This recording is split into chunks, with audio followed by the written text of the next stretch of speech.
I'm flabbergasted at the amount of Remainers screaming on Twitter that Trump voters should respect democracy. Hello, pot kettle black springs to mind. Yes, Trump was accused of incitement for telling the Proud Boys to stand back and stand by. But did you know that Caroline Lucas told her supporters to stand up for what they believe in?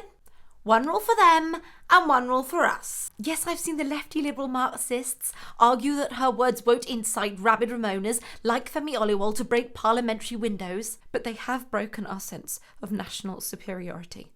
And at the end of the day, isn't that worse? Democratic debate against Brexit is undemocratic. Do I think Trump was right not to concede? Yes, I read it in The Spectator.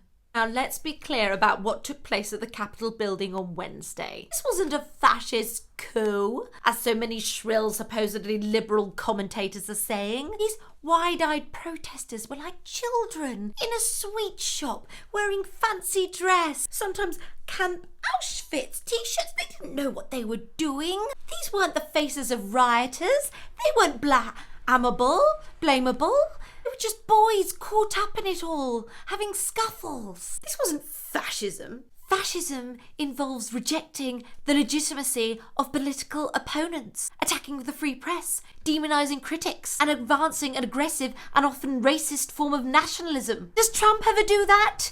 Yes, but only in a rough-talking, say-it-like-it-is sort of way. It's different. That's why Piers Morgan presented him with a Churchill hat on TV, presumably as a nod to the fact that he's a fun racist like Churchill. Why Boris suggested he get the Nobel Peace Prize. That's why Michael Gove did an interview with him and cut the bit about the Muslim ban and instead posed for a photo with a thumbs up. That's why the Wellingborough Tory newsletter urged Tory activists to campaign like Trump and weaponise fake news because it's fun. It's fun fascism. And no, I'm not a Trump supporter. Any picture you saw of me on Twitter with a MAGA hat is fake news. Only Trump is to blame for the Capitol chaos. It is terrible.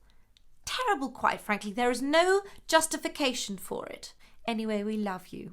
You're very special.